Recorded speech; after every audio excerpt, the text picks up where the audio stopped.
Holy bejeebus, look at this thing. This thing is sick. Alrighty, so what we got under the hood here is a Thompson Motorsport 6 liter. At least I believe it's a 6 liter. It says that on the build sheet, but it says Honda size, so it might be a 6.2. I don't know if it was like bored out or something, but 6 liter block. Does have AC and a lot of nice work done to it. The owner of the truck does a lot of nice metal work, so you can see the wheel tubs and all the fabrication and stuff was done by him. This is a really nice touch with the wire loom. It has these snaps on it, so you can just snap the wire harness on, so that's really cool. So the owner's name is Charlie Lamb, and he owns Lamb Specialties, and he does a lot of different stuff. Metal, fabrication, airbrushing, painting, all kinds of stuff. So he did all the work in the bed and all this stuff back here. This is Raptor liner, he called it.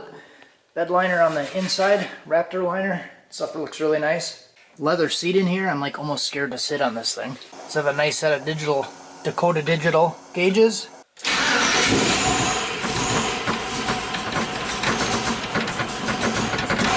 But it does run a little rough, so that's what we're going to work on. So this truck I actually helped him with a while ago. It was probably almost a year ago at this point, and he's having crank signal issues where we got it to start and run, but it kept losing the crank signal. And after messing around with it for a while, he found that the reluctor wheel on the crank was actually dinged. So he realized that when he went through some old pictures before he installed it, saw that the reluctor wheel was like dinged or bent or something like that where it was losing signal. So he sent it back to Thompson Motorsports, got it all fixed, and now it's back in here. And it does run, and I did drive it in the garage, but he's really busy with some customer stuff right now, and this is in the way at his house, so he asked me if I would spend some time on it. So that's what I'm going to do.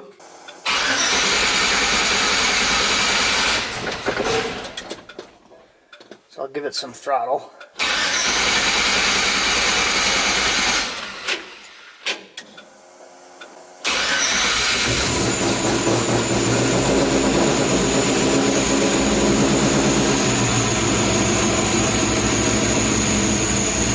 So it does run with some throttle, but the crank signal light is on.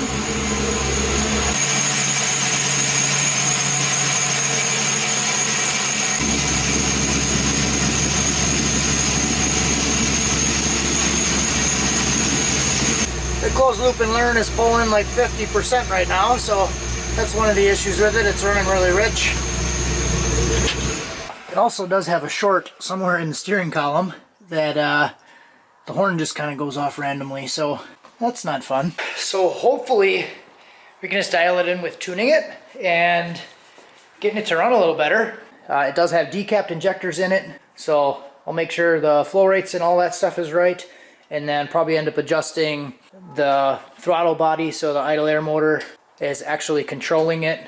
And we'll pull some fuel out of it because it's pulling 59%, so it's basically maxed out on the correction that it can make. So I'll do all that stuff first and see where that gets us. Alright, so first thing I'm going to do is get the file off the memory card, or get the file off the ECU to the memory card, to make sure that I download it from the ECU. The crank and cam signals are blue right now. Whoop. See what I'm talking about with that horn? I just barely touched the steering wheel. Yeah, so crank and cam are blue right now. Let's look at the file. It's just a wizard file. Alright, so made some changes to the file right away. I changed the fuel pressure was set at 60. I put it to 58. The fuel injector pressure rating was at 40. I put it to 58. Roughly hashed out the spark map, adjusted the learn table because it was just all in the wizard stuff still. Added a little bit of cranking fuel, and other than that I don't think it was really anything groundbreaking. So we'll load up this file and then see if it starts any better. I think it was just getting a lot of fuel, because I'd have to hold the throttle at like probably 20-30% throttle, and then it would start.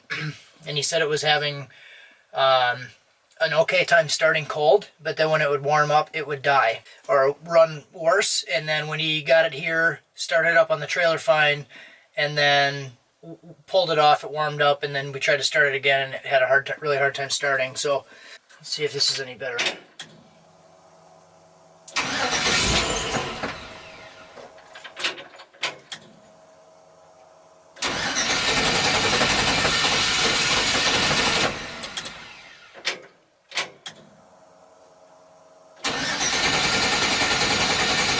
Crank sensor light is green and then it goes red.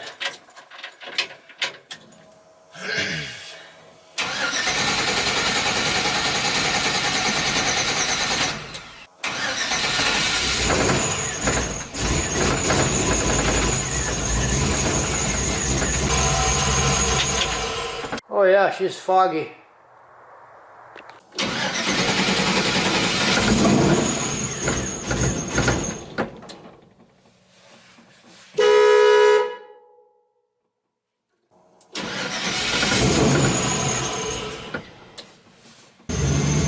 The crank sensor light is still on, but it seems like it's green, flickers green and blue until it fires, and then it goes red. So now it's doing something different, where it was starting hard, we got it to start, and then as it came up to temp, once it got above like 160, 170, now it's going red and dying, and it like kills the engine completely once it flashes red. I ran a data log. You can see the crank sensor counts, but then when it flashed the diag 7 count, so there's diag 6 and diag 7, it flashes the diag 7 count and then it kills it. So I loaded a file that we were working on last time we were messing with it with no cam sensor hooked up. The cam sensor's disabled in the tune, so now I want to see what that does.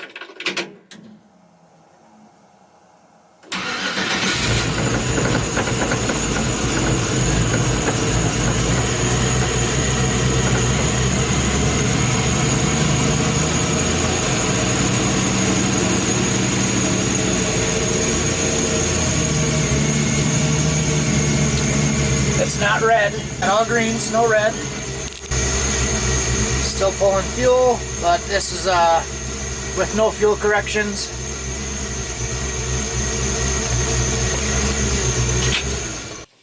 So that tells me it's a cam sensor issue, cam sensor wiring, something else. So I'm gonna start digging through the cam sensor wiring and stuff, and it's got to be something with the cam. So this is what that looks like here. Blue line is throttle position. This is the diag 6 counts. So this should be crank sensor. And then you can see that it starts running. That's RPM line. And then it flashes this diag 7. And then it kills it. So with the cam sensor disabled, then it continues to run fine with no throttle engagement or input or anything like that. So I'm going to start digging into this cam sensor wiring and stuff. Alright, so it's actually a couple hours later now. Monkeyed around with some things. I checked the grounds. The two cylinder head grounds were over on the one side, and there was actually some powder coating still on the head, so I don't know if that was the smoking gun, but I don't think that was. But it definitely helped. I took some sandpaper, scuffed the backside, and then I split the ground so there's one on each head.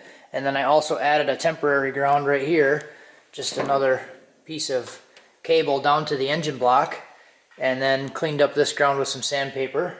It seemed like that helped a little bit, but it was still having that issue where it would flash red, and then I started looking at the cam sensor wiring, and this truck actually has a cam sensor extension on it, so I don't know what kind it is. It might be like current performance maybe.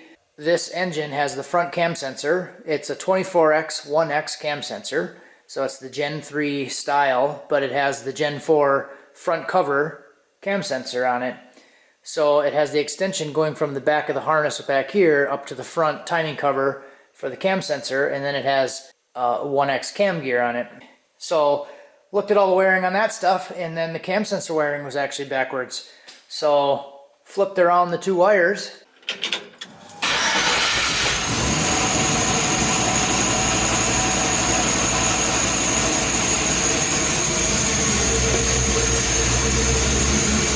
We don't have the red light.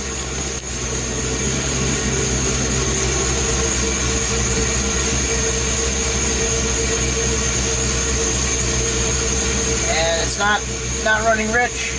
I gotta dial in the IAC position a little bit more. And fuel is pretty close.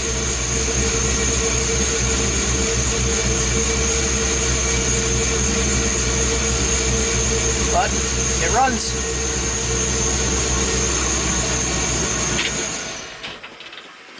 So So that's progress. I'm going to call it for tonight, and I'm going to go in. I'll come back out tomorrow and keep monkeying with it. But got it to run now with the cam sensor enabled. It's not throwing the code, or it's not throwing the error light, and just got to dial in like the starting fuel and stuff. So that's good progress. I know he's going to be happy about that because he's been kind of working on this on and off for quite a while, like in between customer stuff. He doesn't get a whole lot of time to work on it, but he's been troubleshooting this for a long time, so he'll be happy about that. It was actually 2 issues. So it did have the biffed crankshaft reluctor wheel, and it also had the wiring bad on the cam sensor. So understandable that he was fighting this thing for a really long time, because obviously you're not going to assume that your reluctor wheel is bad. I mean, that's kind of one of the last things you would ever want to do, is pull the thing out to check it. But yeah, 2 issues, took a little while, but we got it figured out. All right, so let's see where we're at for temps. It's the next morning now. And I had the garage door cracked open a little bit last night just to let some of the fumes out. Hard to see on the camera. 38 degree coolant temp right now. So let's see how she starts. 38 degrees. You can kind of see my breath a little bit.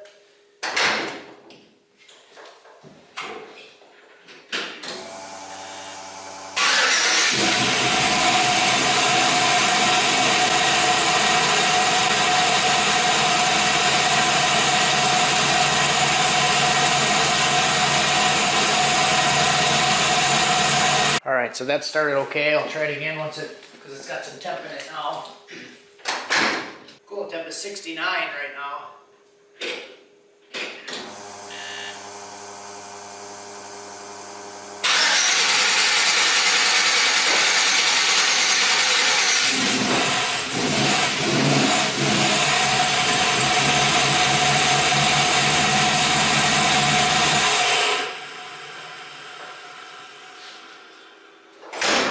So 68 to 69, I think it has too much fuel because I had to open the throttle blade with the pedal quite a bit. So I'll probably pull some fuel out there. And we got some cold weather today, so I'll probably just take advantage of that and let this thing cool down a little bit and try to dial in that cold start stuff a little bit. It's wet outside because it snowed last night, so I'm probably not going to drive it when it's wet out. She's a little chilly out here today.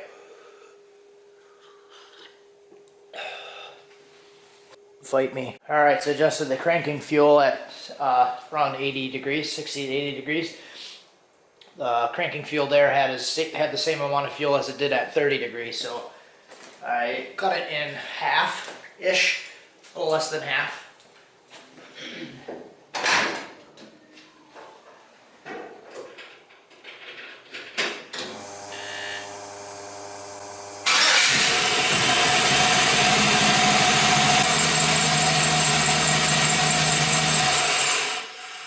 Let it get up to 80 degrees and I'll try it again.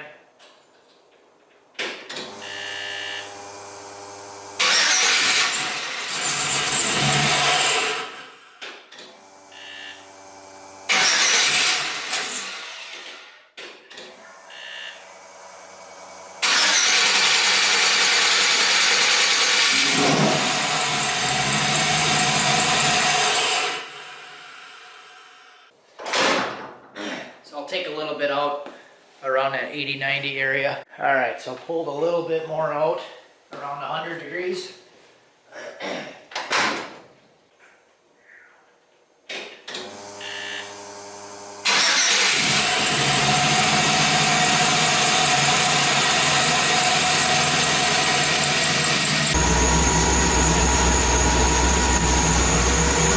Alright, and that belt squeal actually quieted down a little bit there for a second. I don't know what is causing that. It seems like when it has good tension on it, it squeals. And then when I start to loosen it up, the squeal goes away, but then the pulley starts to slip here, so then it squeals again. But it did quiet up there for a second. Runs and idles good now. Got the idle air motor set around 5% when it's idling at 200, so that's pretty close. I think I'm going to go ahead and keep this ground. I'm going to make that a little more permanent, and then I got to reconnect that cam sensor jumper. I just kind of threw it over the top for now. Yeah, it's coming along. Hopefully she dries up and we can go drive it a little bit. Might try to tackle the horn issue. Jeez, that scared the crap out of me. Yeah, so he's got some issue with the steering wheel loose and then it hits the horn, so I try to work on that. I was pulling the thing in the garage and my wife was guiding me in because it's kind of tight on both sides and didn't want to hit anything. But wife was guiding me in and then the horn started going off and she thought I was beeping at her, but it wasn't me, man. I didn't do it. Alright, so digging into this accessory drive a little bit, there is some grade 8 washers behind the bracket in front of the pump, kind of pushing it back a little bit, so I'm going to take that off of there. That might be tweaking the bracket a little bit. This whole bracket was also loose. I could move it by hand, so I tighten that up. And then another thing I'm going to do is modify this idler spacer. So this is the one that goes on underneath here. You can see all the play in it. And you can also see some wear marks on here. So the pulley, or the belt's actually riding on the inside of the pulley, and you can see quite a bit of play in there. So even when it's bolted really tight, this thing is still, I think it's walking around a little bit, and you can actually see the belt move on the pulley. It'll like pull this way and then slide in, pull this way, slide in. I'm probably going to take down a little bit of this spacer here, or maybe a little bit of this spacer, probably put it on the lathe, take that down, just so it doesn't have that walk in it. Then I'm going to pull them washers out.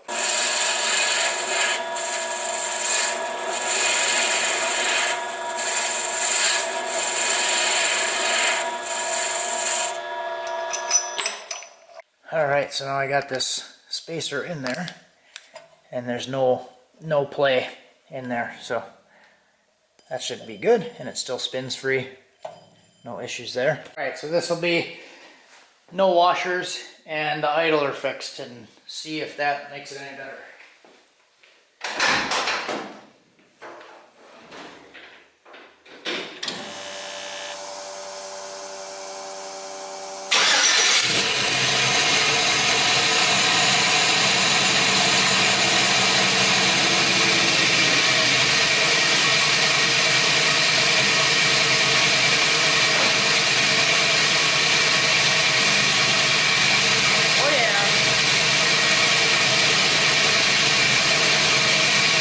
Alright, no squeaks, no squealing, so that's a good sign. That was a 61 degree coolant temp start, so it started a lot better at 60. That intake is just really loud, but other than that, that's a good sign. No squealing. So yeah, and it's just probably just clean up the wires, run that ground, rerun the cam sensor wire, and then I can probably look at that horn. Alright, this is an easy one. It's got two female spade connectors, and then this one is open, and this one actually came off the little spade, so it was loose in there. So anytime you moved it around, anytime this contacts any metal, it would go off. So I'll probably just put some heat shrink around that and then press these a little tighter so they don't fall off of there, but that'll be pretty easy. Alright, the shake, rattle, and roll test. No beeping now. Uh-oh. Really no beeping now. Alright, so this wire was just soldered on it here, had a little solder joint on it, and the solder joint broke off when I was putting it back together. So probably a good thing it happened now, because it would have happened down the road. So I'll solder that back on and it should be good. Alright, so I tried to solder this back on to this hole, but it just has this little copper cap on there with a spring behind it, and that all popped out and fell apart. So I didn't really want to do that. So I made this little guy on the lathe. It's just a piece of aluminum, and then I turned it down on the lathe, put a little head on it, and then I notched out a piece for the wire to go into, and then the wire is folded around the backside, so I'll be able to basically press this thing in there, and then it'll hold it in place. Alright, so we'll try this little thing. It's got the wire wrapped around the backside, and then I did trim a little bit of the heat shrink down.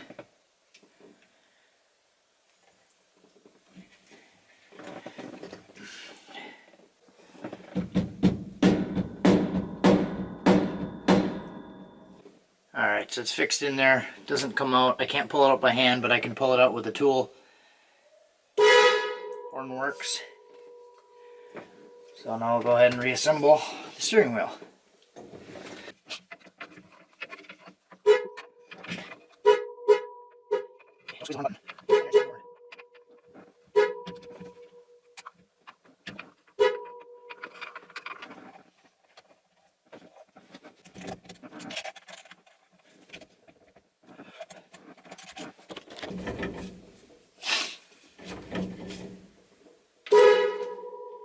Should be good. Alright, so I did go ahead and add this ground wire here all the way down and goes to the block. And I think that's where I'm going to end this video. So I am going to try to start it. It's been sitting for a full day and don't know what the coolant temp is. Coolant temp in here right now is 45.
Alright, so that's it for this one. Next video, I'll probably take it for a drive and tune it. It's been wet here the last couple days, and I don't want to drive it when it's wet outside.